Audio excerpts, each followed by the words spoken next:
Good morning students. हम लोग पिछले दो वीडियो में डंपी लेवल उपकरण के बारे में बात कर रहे थे।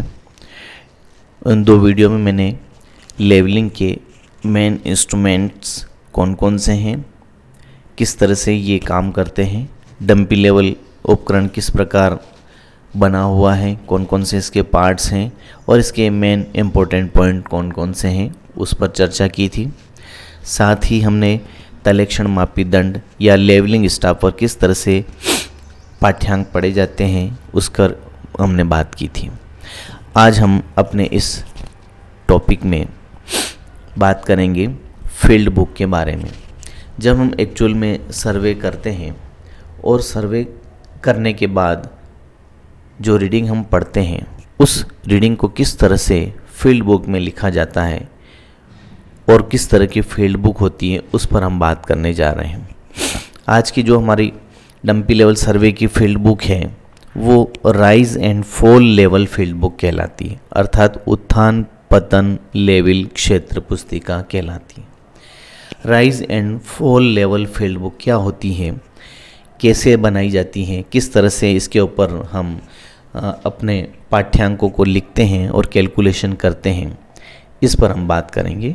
मैंने एक फील्ड बुक बनाई है, आप इसे देखें और समझने का प्रयास करें।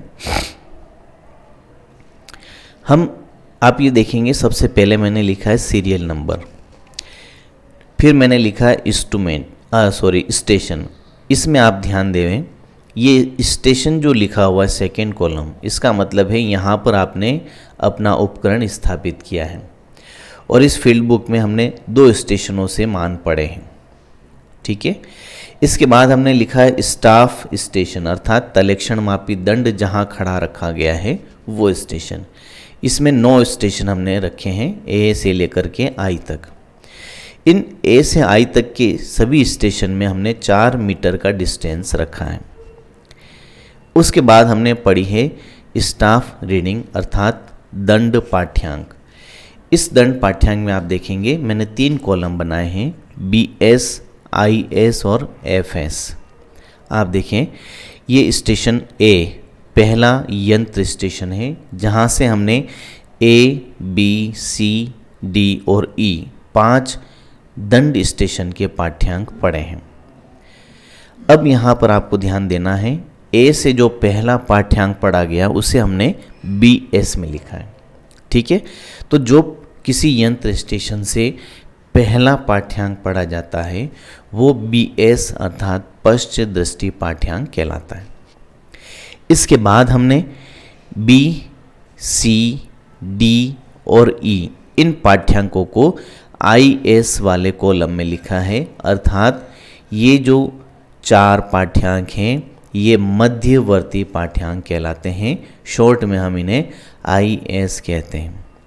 फिर छठे पॉइंट पर, छठे सीरियल नंबर पर आप देखेंगे FS वाले कॉलम में हमने लिखा है 3.4। तो ये A स्टेशन से पढ़ा गया अंतिम पाठ्यांक है, इसीलिए हमने इसको FS वाले कॉलम में लिखा है। फिर आप देखेंगे इसी छठे सीरियल नंबर वाले में हमने BS में 1.1 लिखा है, अर्थात ये हमारा नया यंत्र स्टेशन है जिससे पहला पाठ्यांक पढ़ा गया, जो BS या पश्च दृष्टि पाठ्यांक कहलाता है। यहाँ से हमने 2 मध्यवर्ती पाठ्यांक पढ़े हैं, 2.1 और 1.9, और अंतिम पाठ्यांक पढ़ा है 1.8। तो मध्यवर्ती को हमने IS में लिख लिया और अंतिम पाठ्यांक को हमने FS अर्थात अग्रदृष्टि पाठ्यांक में लिखा है। इसके बाद हम कैलकुलेशन करते हैं और RL ज्ञात करते हैं। आपने जितनी भी रीडिंग ज्ञात की है स्टाफ रीडिंग, उनमें आप BS का योग और FS का योग नीचे लिख देंगे। मैंने यहाँ लिखा है सिग्मा BS बराबर 2.3 और सिग्मा FS बराबर 5.2। इसके बाद 2 कॉलम है राइज एंड फॉल। तो राइज एंड फॉल का मतलब होता है आप BS से IS में या IS से FS में मान का अंतर निकालेंगे तो यदि अंतर प्लस में आएगा तो वो राइज होगा, माइनस में आएगा तो वो फॉल होगा। अर्थात इसमें जो मान जितना कम होता है वो उतना ही ऊंचा होता है, तो उसको हम प्लस में लिखेंगे, और जो मान जितना अधिक होता है वो उतना ही नीचा होता है, इसलिए उसको हम फॉल में लिखेंगे। जैसे आप देखें, फर्स्ट आपने लिखा है BS 1.2 और IS में लिखा है 0.9। अब 1.2 से 0.9 कम है, इसका मतलब 0.9 ऊंचा है, तो हमने दोनों का अंतर निकाल के राइज में लिखा है 0.3। इसी प्रकार 0.9 और 0.6 मतलब 0.6 कम है, इसका मतलब राइज हुआ 0.3। फिर आप देखिए 0.6 के बाद आया 1.3, मतलब मान बढ़ा है, और जब मान बढ़ता है तो वो क्या होता है, भाग नीचा होता है, इसलिए हमने उसको फॉल में लिखा है। तो यहाँ 0.6 और 1.3 का अंतर लिख दिया हमने 0.7। फिर आप देखें 1.3 और 2.4, यहाँ भी मान बढ़ रहा है, इसीलिए हमने इसको भी फॉल में लिखा है। अब देखेंगे 2.4 IS और उसके नेक्स्ट लिखा है मैंने FS वाले कॉलम में 3.4, यहाँ भी मान बढ़ा है, इसीलिए हमने फॉल में लिखा है। अब आप देखेंगे BS वाले कॉलम में छठे सीरियल नंबर वाले में 1.1 मान लिखा है और IS में 2.1 लिखा है, तो यहाँ क्या हो रहा है, मान बढ़ रहा है, इसलिए फॉल में लिख दिया हमने। अब 2.1 IS के बाद IS वाले कॉलम में अगली रीडिंग 1.9 है, मतलब कम है, 0.2 का अंतर है, इसलिए हमने इसको राइज वाले कॉलम में लिखा है। 1.9 से अंतिम पाठ्यांक हमारा FS 1.8 आया, जो पहले वाले से अधिक है, इसलिए पहले वाले से मान कम है, मतलब अधिक ऊंचा है, इसलिए इसको राइज में लिख दिया। तो आप ये देख सकते हैं किस तरीके से हम राइज और फॉल का पाठ्यांक निकालते हैं। ठीक है, फिर जितने भी राइज वाले पाठ्यांक हैं उन्हें हम जोड़ लेंगे, और जितने भी फॉल वाले पाठ्यांक हैं उन्हें हम जोड़ लेंगे। अंतिम में हम देखते हैं RL या बेंचमार्क क्या होता है, मैंने आपको क्लास में भी बताया था, अभी परिभाषा भी बताई थी। हम इसे मान सकते हैं, शुरुआती स्टेशन का RL हम एज्यूम कर लेते हैं, या कहीं वास्तविक सर्वेक्षण का RL हमारे पास उपलब्ध है तो हम उसे यूज़ कर सकते हैं। तो पहले स्टेशन का RL यदि 100 है तो बाकी के RL हम याद कर सकते हैं। हमने क्या किया है RL के लिए, देखिए आप यहाँ पर था 0.3 राइज था, तो उसे हमने जोड़ दिया, राइज था नेक्स्ट, उसे भी जोड़ दिया, तो जो राइज वाला है वो RL में जुड़ेगा, और जो फॉल वाले पाठ्यांक है वो घटा दी जाएंगे। जैसे 100 फर्स्ट पाठ्यांक है, फिर राइज में आप देखेंगे 0.3 लिखा है, तो हमने जोड़ दिया, 100.3 हो गया। फिर 100.3 में 0.3 जोड़ दिया तो 100.6 हो गया। अब यहाँ पर फॉल आ रहा है 0.7, तो हम 100.6 में से 0.7 घटाएंगे, 99.9 RL आ गया। फॉल 1.1 है, अर्थात पतन 1.1 है, तो 98.8 आ गया। फिर 97.8, फिर 1 लिखा है फॉल में, तो हम 96.8 लिख देंगे। इसके बाद राइज हो रहा है 0.2, तो हम 96.8 में 0.2 जोड़ते हैं, 97 आ गया। और अंतिम पाठ्यांक 0.1 राइज हो रहा है, 97.1 बता दिया। अब हमें अंत में क्या करना है, स्टाफ रीडिंग के BS और FS दोनों के योग करने हैं और आपस में घटा लेना है, अर्थात BS का योग माइनस FS का योग। तो दोनों का जो अंतर आएगा उसे हम लिखेंगे, जैसे BS का योग 2.3, FS 5.2, दोनों का अंतर आया 2.9। इसी प्रकार राइज का योग किया हमने 0.9, फॉल का योग किया 3.8 और आंसर आया 2.9। इसी तरह से RL में हम देखेंगे फर्स्ट RL और लास्ट RL, इन दोनों का अंतर निकालने पर भी मान आपका आ रहा है 2.9।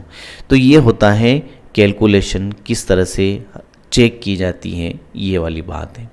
तो जो भी पाठ्यांक हमने पढ़े हैं वो सही है या नहीं, उसकी जांच के लिए हम क्या करते हैं, BS और FS को जोड़ करके आपस में घटाते हैं, राइज और फॉल को आपस में जोड़ के घटाते हैं, और लास्ट और फर्स्ट रीडिंग को जोड़कर आपस में घटाते हैं। तो तीनों का जो मान आता है वो एक समान आना चाहिए। देखिए आप BS और FS के योग को घटाया 2.9, सिग्मा राइज सिग्मा फॉल का मान आया 2.9, और लास्ट और फर्स्ट RL का अंतर भी 2.9। तो सभी का मान यदि एक समान आता है, इसका मतलब आपकी कैलकुलेशन सही है। अब जब आपकी कैलकुलेशन सही हो जाए तो फिर आप इसकी सहायता से एक प्रोफाइल बना सकते हैं, जो मैंने आपको एक उदाहरण के लिए बताने का प्रयास किया है। कैसे प्रोफाइल का निर्माण किया जाता है, देखिए आप इसमें, ये एक प्रोफाइल है। सबसे पहले आप एक आधार रेखा बना लें। आपके पास जितने भी दंड स्टेशन हैं उन दंड स्टेशनों को गिन करके उनके बीच की दूरी आपके साइज़ के कागज़ के साइज़ के आकार में डिसाइड कर लें। एक स्केल मान लें, जैसे मैंने यहाँ माना है हॉरिजॉन्टल स्केल 1 सेंटीमीटर बराबर 2 मीटर। तो हमने 2 मीटर के आधार पर इनका डिवाइडेशन किया है। आप देखेंगे डिस्टेंस मैंने लिया है हर दंड स्टेशन में 0, 4, 8, 12, 16 इस तरह से 4-4 मीटर के डिस्टेंस पर हमने इसको बनाया है। फिर आप देखेंगे यहाँ पर हमने लिखा है RL 100.3, जो भी RL हमने ज्ञात किया है उसका मान हमने यहाँ पर लिख दिया है। शुरुआत हमने डेटम लाइन से की है। डेटम लाइन का मान हमने मान लिया है 96, और यहाँ से हम बढ़ते चले गए 97, 98, 99 और 100। ठीक है, अब इसके आधार पर हम प्रोफाइल जो आपने RL ज्ञात किया है, सिंपल फ्री हैंड से हम हर स्टेशन के ऊपर जो भी मान आ रहा है उसके आधार पर इस तरीके से प्रोफाइल की रचना कर सकते हैं। तो ये एक एग्जाम्पल है जिसे आप देख करके प्रोफाइल की रचना कर सकते हैं।